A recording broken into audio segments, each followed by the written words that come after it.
Okay, so today we're going to restring this acoustic guitar. Now this is just an old Tanglewood guitar. I don't play it that often anymore, but I like to take care of it. So what we're going to do is remove the old strings, give the guitar a bit of a clean up, and then install a fresh set of strings.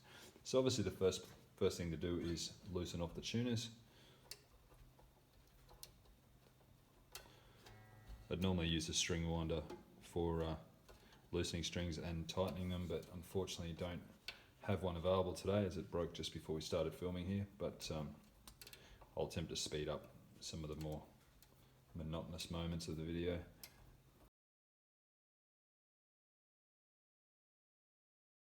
And once those strings are sufficiently loose, just grab them in a bunch toward the sound hole and just cutting through them.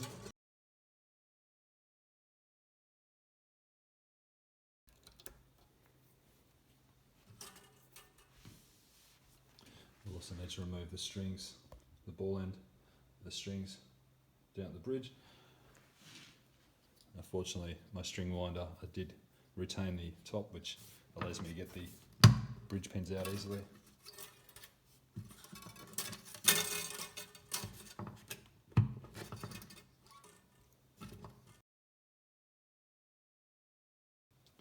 Okay, so there's no better time to clean the fretboard of the guitar, the headstock and the bridge, like when the strings are actually off the guitar.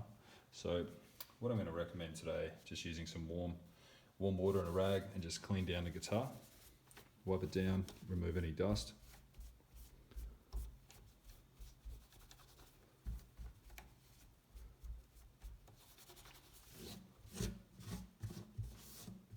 Once you've given it a wipe down, what I like to use is some lighter fluid. It's just some Zippo. You can use a naphtha as well. Now, the good thing about this product is it will remove or start breaking down oils on the finish of the guitar, but it won't affect the finish. So if you've got a lacquer finish or nitrocellulose finish on the guitar body you're working on, and you manage to spill some of this on the guitar, it won't damage it. The other thing is it dries very quickly, so the wood won't swell due to having too much moisture.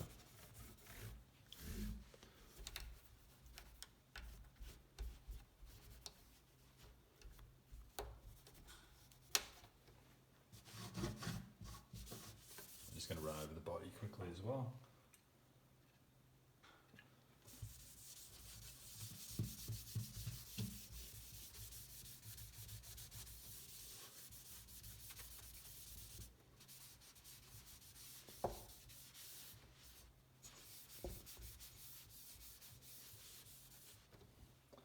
Now, I have recently cleaned, or fairly recently cleaned the fretboard of this, but if you look closely at the fret wires on the guitar itself, you'll notice there's often some grime and gunk build up around the actual fret wires themselves, and what that actually is sweat, dirt, grime from your hands, and it's corrosive to the fret wires. So you do want to make sure you clean that up. What I would recommend using is a toothpick and just scraping along, getting rid of it.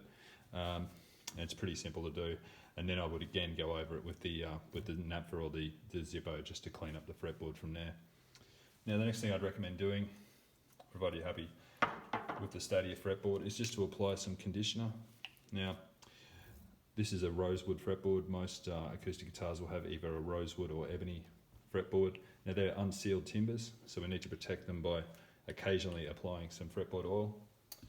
Now you want to be careful here not to use just an oil you find around your home. What you do want to use a dedicated product like this Nomad F1 oil that I'm using today. I've been using this for a little while now and been pretty happy with the results, but most of the products you'll get from guitar stores for similar purposes offer much the same benefit.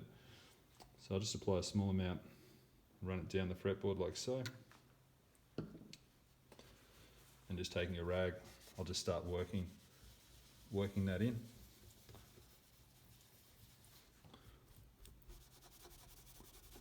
Into the actual fretboard.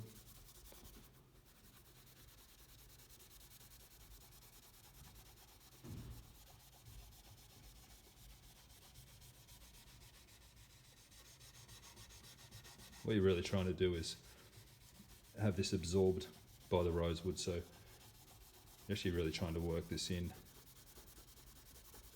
by doing several passes. And then following up with the dry side of the rag just to remove any excess.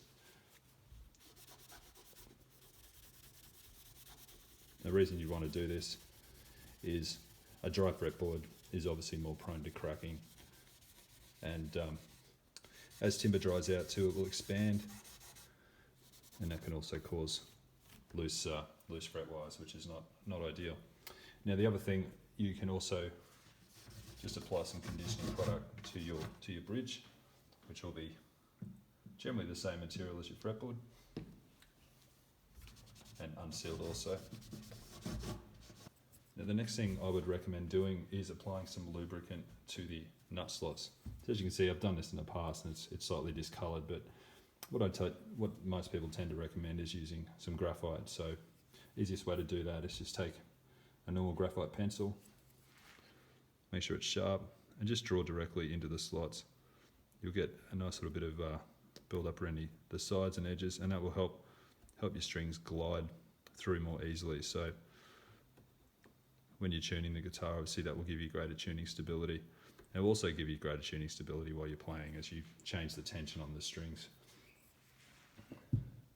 Now from there, I'll take a new set of strings. So I'm using clear tone treated strings today. The guys at Clear Tone were good enough to send these out to try, and I've been really happy with them so far. I was using Elixirs prior to this, but I've started using these.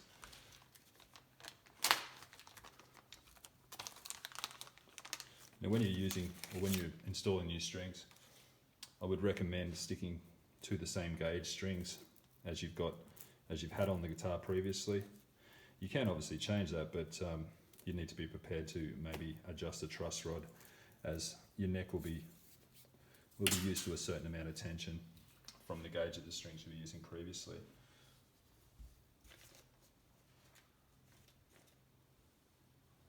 Now Clear Tone usually make their low E with the black end, but just be guided by the actual packaging, and normally include instructions on which, if you can't tell just by looking. Okay, so from here, just want to install that ball end into the string, into the bridge, and push the bridge pin down hard on it, and give that a pull, and just make sure there's no slackness there.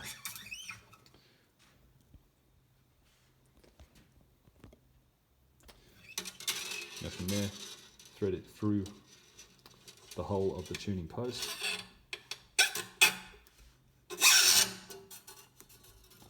And just remember, you need to turn the post from the inside to the out. Okay, so from here, what I like to do is just pull the string reasonably tight, and then pull it back about the distance between the two posts. So in this case, the E and the A tuning post. And then I'll put a kink in the string. And from there, I'll start winding up. Now, what I generally recommend doing from here is guiding that string into place. Okay, so as you can see, I'm just guiding that, going on. It'll look a little loose to start with, but once there's sufficient tension on the strings, those winds will get pulled tighter around the post and look a little neater.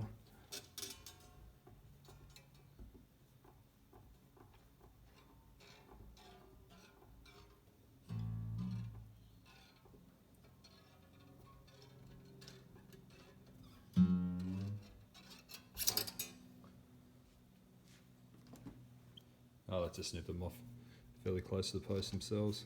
Just being careful, obviously, not to scratch the hardware. Okay, so the reason I like to make the point of contact for the string as low as possible on the post is, for one, it ensures greater tuning stability. The fact that it's secured under the previous winds prevents the string from slipping, and increases downward pressure on the nut, or increases the break angle. This puts more pressure on the nut, which reduces the chance of the strings moving around in the nut slot and resulting in buzz. And it also should increase sustain, as less energy can be absorbed by the nut just because there's more pressure running across. Okay, so we'll move on to the next string now. Install the A string, so just the same thing again. I'm installing the ball end of the string in, running the string up the channel in the bridge pin, pushing it in place, and just giving that bit of a pull.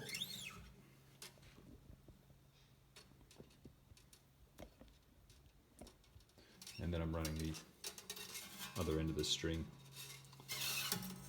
through the post, pulling that tight, and then pulling it back roughly the same distance as you would find between the two posts. From there I put a kink in the string and start winding it onto the post. I'm guiding that with my finger again, just to make sure that each subsequent wind is lower than the previous one, and that will give us a nice low position on the post.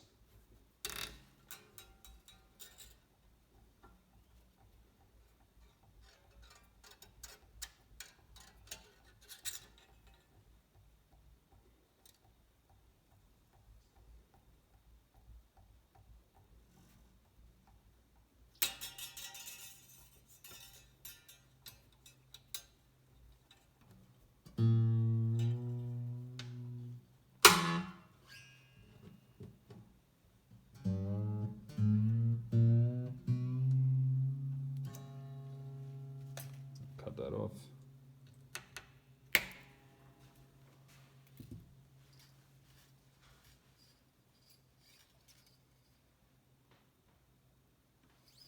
We'll move on to our D string. So the same process again. Installing the ball end in, running up the channel, the bridge pin, pulling the string tight.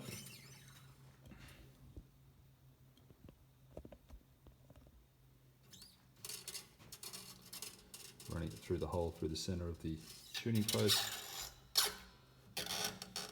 Pulling it tight, pulling it back, roughly the distance between the two posts, putting a kink in the string, and then winding it on.